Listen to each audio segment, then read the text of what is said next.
Hi everyone, we are so excited for today. We have with us our friend Ace Burpee.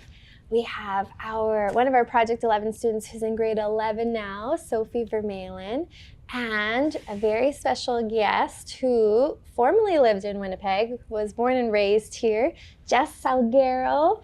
We are so excited to ask her some questions around goal setting and a little bit about her journey. Before we start today, for the very first time, I want to share who is filming today. Ayana, do you want to come out and just give a little wave? Yay! And Mayo, do you want to come out and give a wave? We are so excited. I like this. Yes. So cute. This is a team effort, and I know that we've been talking a lot about leadership and goal setting, and this was one of Ayana's goals, to film with her dad, Mayo, and so we're so excited about today's special episode. So she's an amazing big sister. Yes. Mayo's super dad of 5. So thanks, guys. We're so excited about today. Now, Jess, we chose Sophie to help us with your interview today because what's been really special is Sophie, we know, I think you've been doing some filming with Project 11 since you were maybe in grade 6 or grade 5. Yes. and it's been neat to see your journey as a theater student, and somebody that you've really been looking up to has been Jess. And so we thought, how fitting for you to come and help us interview Jess today. So do you want to start off today with your first question? All right. Well, how has it been to get your big break basically at this point? And how have you been dealing with just kind of staying in the moment with all of this at this time? Wow, good question. Very good question. It's funny because how I've felt about my career is that it's just been kind of just steady, goal setting, achieving, but just I feel like I was almost lucky to not have something, huge come at me when I was really young and not as confident. I feel like I could have easily self-sabotaged, mostly because of imposter syndrome, which I've definitely had, still have sometimes. And so it's felt really steady. So in some ways, it hasn't felt like a big break to me. Like it's kind of felt like, okay, I was ready. Like I was ready for this. And how I've stayed in the moment, well, luckily the format in which I film Frasier, which is a multicam sitcom, we do it in front of an audience.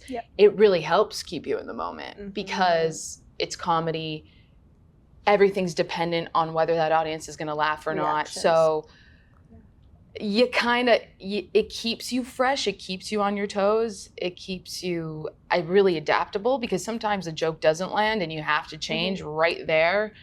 The writers will rush in, give you a new line or give you a direction. So just because of the format and the context in which I'm doing it, it keeps me in the moment. And honestly, this is helping keep me in the moment because sometimes I forget that it's taken me a while to get here because you're so consumed with, just the incremental stuff of your own life, the day-to-day, like the auditions, the whatever, that sometimes you don't see, what's the expression, the forest through the trees or whatever. You don't really see where you've come because, it's been, 15 years of me doing this diligently, hustling. So yeah, this is helping remind me of where you've come. And just to be like grateful and grounded and also not to take anything too seriously because this industry is so weird and bizarre, but and I was sharing with Ace over the big news this year and in the last couple of years. I think it was maybe a couple of years that I heard Kelsey do an interview on a podcast sharing that there was going to be this reboot to Frasier, and I've had the privilege of knowing Jess since she was in early years. Her 2 sisters happened to marry my 2 cousins, and we know my brother's 8 years older than me. My cousins are 10 to 12 to 14 years older than me. So when I met Jess and we were really young, I knew she loved to sing, and maybe we were looked at as the annoying little sisters of this big Portuguese family. But we became, kind of cousins because her sisters were my cousins. So it was always even seeing you in LA and recording Frasier, and we don't know how to introduce each other. We just call each other cousins. We're cousins. Come on. To keep a long story short, we're cousins. And so it's been neat to see you. I remember watching you at fringe festivals and just in theater growing up, and to see what you've done. Can you talk a little bit about your journey? You've done some voiceovers for video games, and just maybe for our students like Ayana, who's filming, and Sophie, who's here with us, and all of the hundreds of kids that are going to watch this and tune in. Just how did you get to LA?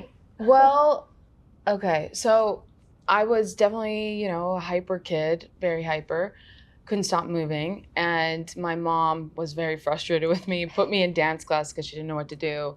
And I very, it's kind of cliche, but early on knew like I wanted to perform. It's, the place I felt ironically the most like myself was when I was on stage. And so I was mostly dancing because growing up in Winnipeg, and also, having Portuguese immigrant parents, like they didn't really know what to put me in. Like they weren't in the theater scene. They didn't know how to find auditions or whatever. So I was just in dance class, really. And one day, I was 18, so I had already graduated high school. I was going to University of Winnipeg, not for theater, for politics. Oh, and interesting.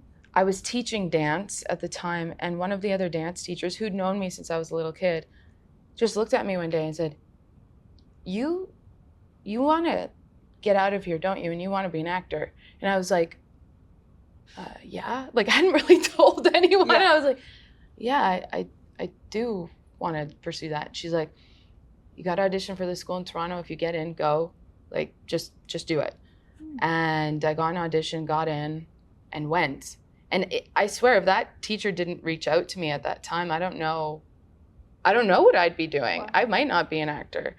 And went to Toronto, went to this college called Randolph. It was for musical theater. So if you were good in one of the triple threats, like dancing, singing, and acting, you had a good chance of getting in. And I was mostly a dancer, so kind of got in that way. And came out of school definitely feeling like an actor. Got an agent and just started kind of hustling. I had a theater company in my 20s, did like these weird absurdist plays, and it was a blast. And then actually the way I got started in TV, I was doing a play with an actor who was on a TV show. He was on this hospital show called Saving Hope, and I had to play his young love interest in the play. And lucky for me, the producers of the show came to see our play, and they were casting a love interest on the next season of the show for him. And so they called my agent and they were like, they have really good chemistry. Can she audition? I auditioned, got the part. Funny enough, I played his love interest in 4 different projects. Really? Yeah, it's just this bizarre, well, we're really good friends, and we have like, sometimes he gets something and he's like, hey, they're casting a love interest for me. Why don't, That's and I'm like, awesome. great. 4 times And this happened to me. I'm like, wow. why don't you? And he's like, great. So anyway, and that's kind of how I started in TV. It was really through doing theater. And at that time in my life, like in my 20s, it was hard. Like I couldn't get a line on a TV show to save my life. Like it is so hard to get from, doing theater to getting TV auditions. It's kind of a big jump to make for some reason. At least it was for me. And I was just controlling anything I could at that point in my life, meaning no one's gonna call me in for an audition, so I'm just gonna do plays. I'm gonna do as many plays as I can. I'm gonna put myself out there.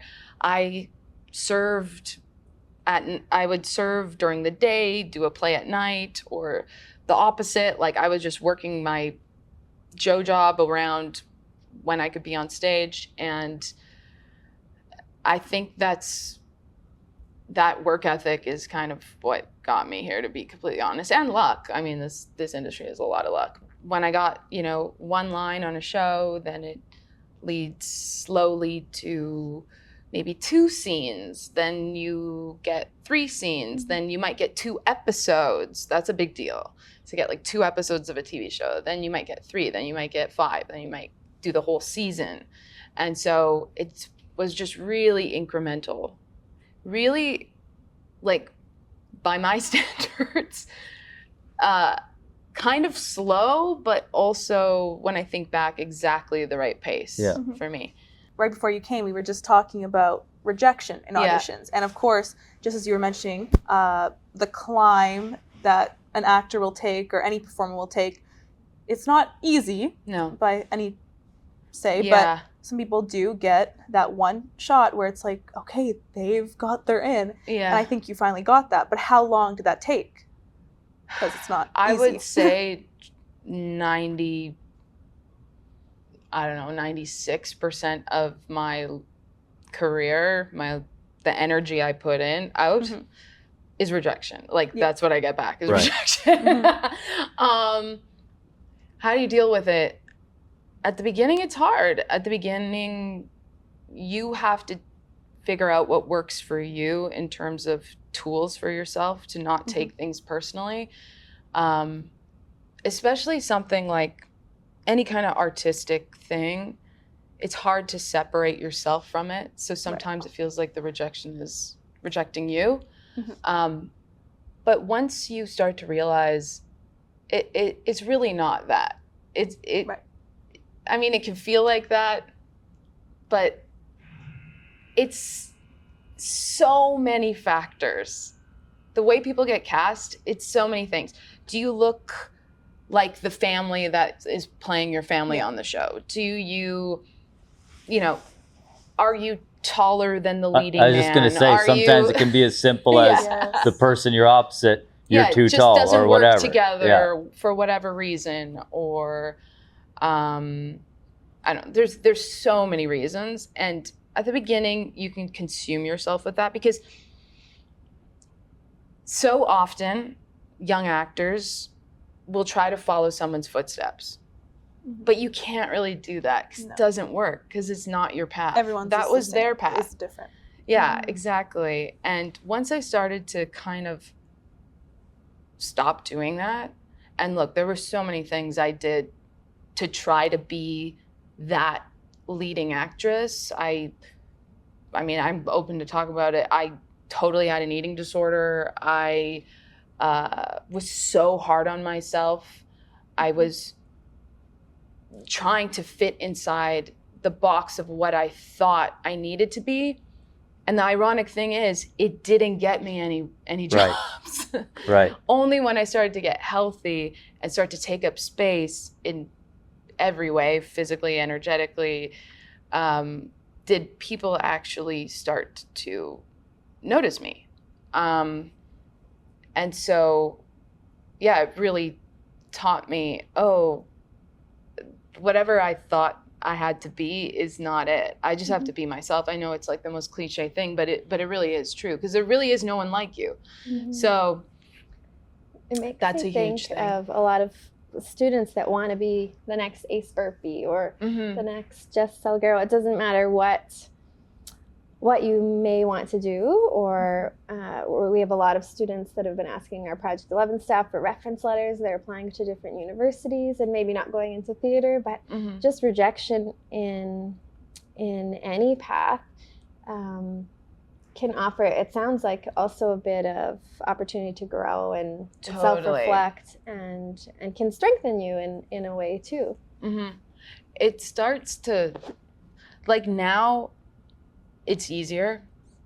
However, once you start to get to a certain place in your career, the things that you don't get are such huge opportunities that rejection is hard, but I don't take it as personally. Like, you know, you can be up, let's say you're up for like a Star Wars movie, you know, you're like, this could change my life. Like, this is huge, and you don't get it.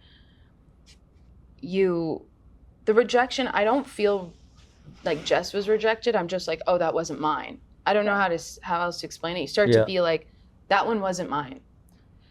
And you see the person who gets it and you go, oh yeah, no, that was theirs. That was meant for them. It's kind of this magical alignment that happens sometimes when a role does work for you. Because you do sometimes realize, oh, there's no one else who could play this. I don't know, it's this simpatico, beautiful thing that happens sometimes. But at the beginning, I'd have to teach myself so many things to get over rejection. Lots of meditation, lots of breathing, lots of journaling. I was really obsessed with like taking class. So I was seeking validation, not just in my auditions. I was like, I'm gonna do a great job in class and get validation that way, instead of trying to only get my validation through getting a job, because that's going to drive me insane. I have no control over that. Yeah. And class, I kind of have control over, because I can just work really hard and put the time in, and more often than not, I'll do a good job. So I just found things that I could control, because I just so couldn't control that, that it was helpful for me. And I mean, in so many different things. It wasn't just class. I was writing. I was, writing plays and whatever, doing my own thing, because that other stuff's such a wild card that I couldn't depend on it for my own self-esteem. Yeah. I do think a lot of kids my age not in the industry yet, but who I just am in any arts with, I think one of the biggest things I see is everyone doesn't think about their path to it, and they'll just think about fame. And that's what I had right there. Well, yeah, it's true though. And I think because it's been a dream of mine to at least do something with theater in my life in the future. But it was only when I stopped thinking about fame and I started thinking about just actually making a living off of it and being able to just comfortably do it my whole life. I think that's where I finally got like, okay, this can work.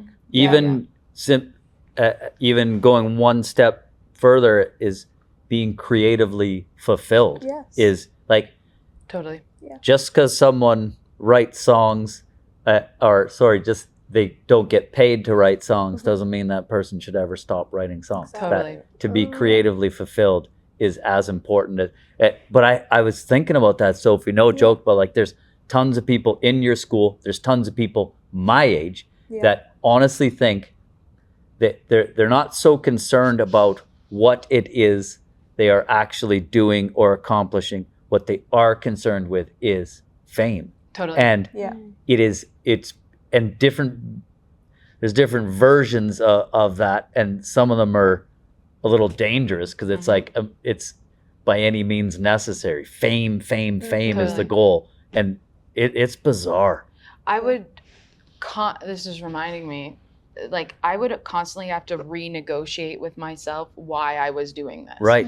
Because sometimes it would start to err on the, I just need to be a name. I just need the attention. I just need, and then I'd always have to catch myself again and go, like, hold on, remember why you wanted to do this. Like, remember the joy you get from this, or, the catharsis you get, or whatever it is. But it's a constant renegotiation. I mean, even now, I always have to go, like, hold on, because I know that erring on that side of thinking is so much trouble.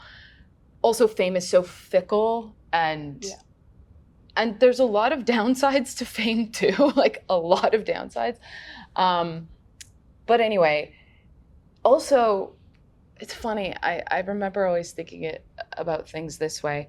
There's a couple of ways to become famous as an actor. Like, you're just in the 1% of gorgeous people in the world, like, whatever, you were just given some gift that you're beautiful to look at. Sure. Okay. That's one way. The second way is nepotism, like someone, or your parents were famous, or you have a connection somewhere. Right. And the third way is just you work your ass off and you have talent. And you can spend your life obsessing about one of them, two of them, three of them, whatever. And I was like, okay, which way do I want to become successful? Do I want to obsess about the way I look? Do I want to try to make schmooze and make connections? Right. Or do I just want to work hard and be noticed eventually? And I was like, the third one's the only one I, again, have any control over. I have no control about the way I look. Sure, people get plastic surgery and stuff, but that's also just seems like a path that leads to nowhere also. But, and so again, just go back to the work instead of like all of the noise of I need to be like that, or I need to be that famous, or I need my name on the marquee like that, or on the poster. It's like, just remember the work. I still have to do that all the time. Yeah. If I get a little too nervous or in my head about anything, I'm like, just focus on the work. It always is the solace. It's everything you need. Yeah. I have to brag about you, Ace, for a minute. When you're saying things like do things that you love, and Ace has released a bunch of kids songs, and he's made some children's books. Amazing. And this week, actually, one of our Project 11 schools translated one of his songs into French. And so you know that in his heart and authentic spirit, like, you release these songs not thinking, oh, I really hope that a French immersion class will make me famous at Arts in the Park and translate my song into French. Like, you do things out of joy, and it doesn't feel like work. You know, seeing Jess record live and in that studio, you just see joy, and seeing you in action, and you're so talented and gifted. It was so, of course, we all know I'm a crier, but I was an emotional wreck. I was so proud She said of you. it was very emotional. She said it was so sweet. It's so beautiful. awesome. And you work so hard, and writers are changing lines on set. Oh, yeah. So they're redoing the exact same scene, but Jess has a new line, and she works so hard, and she nailed it, and is so believable. Really, and you could see what's it like to be doing work. It also, in your case right now, especially, it's equivalent to joy. Well, I'm sure you guys have noticed this, obviously, like watching performers, whether it's musicians, comedians, actors on stage, whatever. If they seem like they're having fun, the audience is having fun. Yeah. Like, if someone seems nervous and uncomfortable, I'm nervous and uncomfortable. Yeah. So I always remember that when I'm on stage, like, no matter what, just enjoy yourself, and the audience is having fun. The audience is with you. They're relaxed. They can trust you on stage. They know you got it. Do you know what I'm saying? The worst is when you feel like you can't trust someone on stage, like that, because they don't trust themselves. You know what I mean? So that's a big thing, especially doing comedy. I mean, you got to be having fun, otherwise it's not going to work. But yeah, it's something magical happens in this case, because we'll be rehearsing for 4 days without an audience, and then the audience comes in, and it just breathes life into it. It's this relationship that happens between the actors and the audience. It just is. It's like we're communicating back and forth, because we kind of are. And that adds a whole other dimension and makes it's such a fun job for that reason. You know, normally it's just you and like a camera operator and like the person holding the sound boom, and which is cool in its own little experience, but it's nothing like being in front of an audience. It's totally different. And you're bringing so many people joy. And You have time for a quick one? Yeah, I was gonna say, just like Ace, with your show, I have so many people text me daily, like, did you hear Ace on the radio this morning? Like, you also bring so many people joy. What's your question? This is I feel like that there's a warped perception Mm-hmm. that people are getting. Mm-hmm. They're getting all of it from their phone. It's all Yeah. online Mm. of success. Yeah.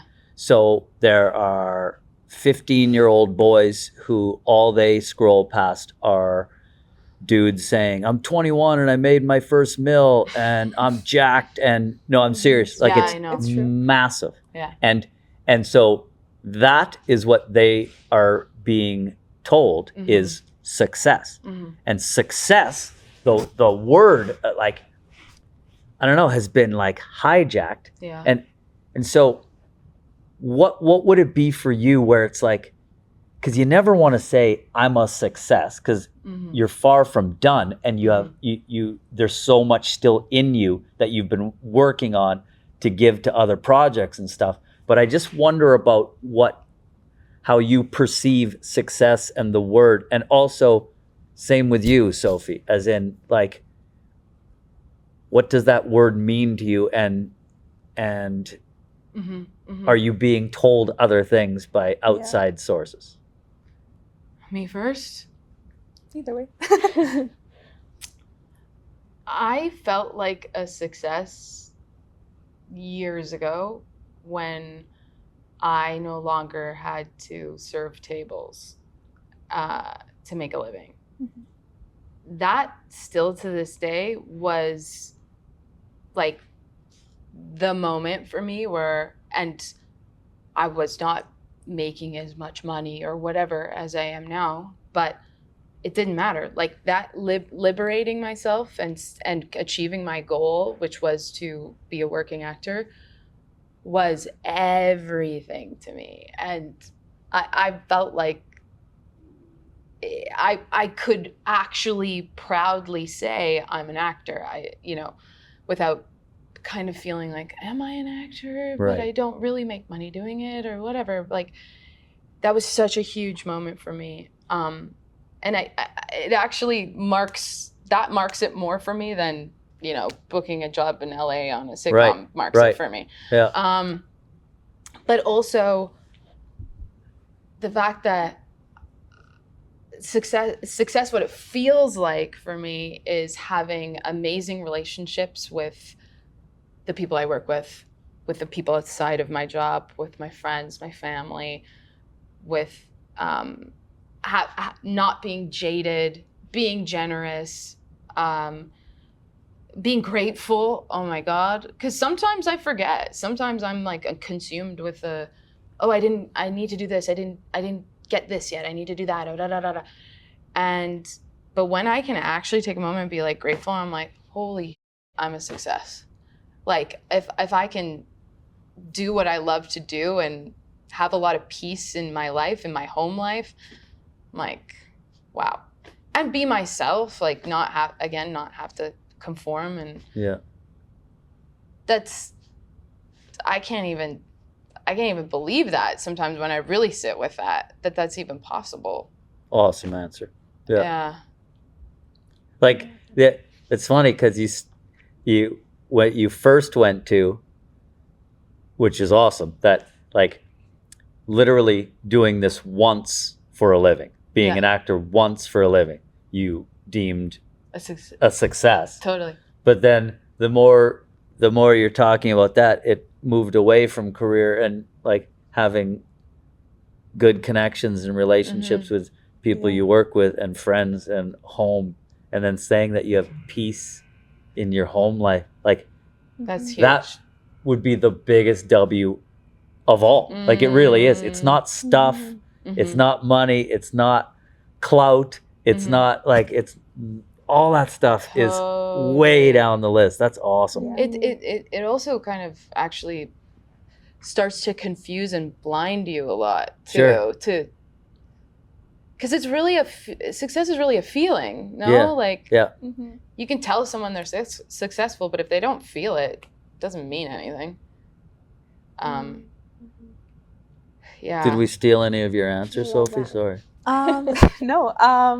Honestly, for me, success will feel that in the next couple years, when I go to university, and it most likely will be something for musical theater or theater, Mm-hmm. if I can do that in my early 20s and then possibly go into education, if I could become a drama teacher and just be in the art scene, Awesome. I would just love that. And I know Yeah. that like if I don't do it, I'm gonna regret it. So if I need to at Totally. least try it out.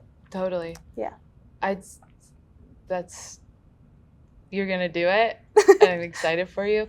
And I mean, the community of artists and sort of like ragtag kind of weirdos, such a good bohemians that try to do some of this stuff is it's family. It's like It's the best. The world I'm needs so them. happy to be amongst Yeah. Yeah. those people, and to be one of them is kind of, in a way, that is also success to me. That is kind of Yes. what I agree. I imagined and what I wanted. And sometimes when I look around at my community and I'm like, oh my god, these people are so like great and cool, and I'm Yeah. so happy to be with Yeah. them. You know what I mean? Yeah. Like, The Winnipeg it's the Winnipeg best. has a really good art scene. absolutely. And it's just nice, especially recently I was just in this singing competition, for example, and just the passion that all these people share. It's just like, wow, this is really nice. I hope I can do this for a while. Totally. Yeah. And can I say one last thing or whatever? Yeah. I could go forever, but to do something that most people say is impossible or, you know, very unlikely, requires a level of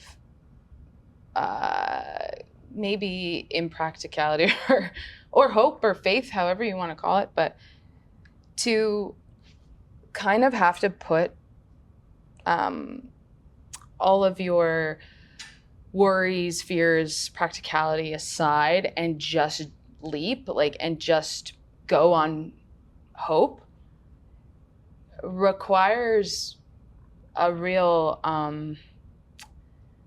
some sort of force inside of you that I'm so grateful I've tested and that I know I have, and I think we all have it. But to be amongst people that are practicing that all the time is so beautiful to me, also because I feel like we need that. We Yeah. need that in this world so much, because there's so much like, oh, we'll never be able to do that. Oh, the world will never be able to get there. You know, we'll never solve this problem. We'll never da da da da da. It's like we need hopeful people. Mm-hmm. We need dreamers. We need risk takers, and that's part of the success to me. Like, that's part of, like, I'm so proud that I engaged that part of myself. Took a chance. Yeah. Mm-hmm. Awesome. Yeah. Yeah. I love that. Well, we are so grateful for you sharing a little bit about your journey. It's been so neat to see you be resilient, and Ace and I have talked about that in the last year, watching you film Frasier. It's been so neat, and even your shows and movies prior. You know, She was in Letterkenny. I know. And she just did a Working big Moms. movie with Seth Rogen. Yeah, we did. Love to do credits of all the things that you've done. Yeah, your IMDb things. Yeah. It's Growing. looking good. Thanks. Wow. It's looking real good. I was telling you, just bit by bit. Yeah. Bit by bit, bit by bit. So know So that cool. you're always going to be in Winnipeggers' hearts. We're all cheering for you. I feel the Winnipeg love. I feel it. It's Yeah. great. Good. When I was on your list of Manitobans, oh my God, I had so many messages being like, oh my God, that's such a big deal. That's amazing. Like, so many, like, ex-Winnipeggers or people that live, like, Yeah, in other parts of the world now being like, that's so You made dope. Aces laugh. That's And I sick. felt that way too, so thank you That's so awesome. much. That was a big deal to me. For real. Aw. Oh, that's Yeah. so cool. Yeah. You're an This has been inspiration. great. Yeah. Oh, Yeah, thank you're- you Yeah, guys. Thank Great you, questions. Jess. Thank I'm you, actually thank you, so thank you. happy to go back down memory lane in a way. I mean, it's always living with you, but it's nice to articulate it sometimes. 'Cause, Yeah, but you're very thoughtful in your. Well, again, you kind of have to be. Yeah. To get through some of that. Yeah. Like, again, the rejection stuff, you kind of have to, again, learn new tools to Yeah.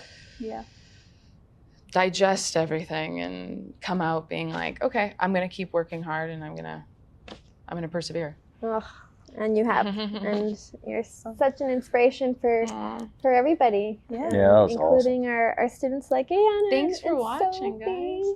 guys.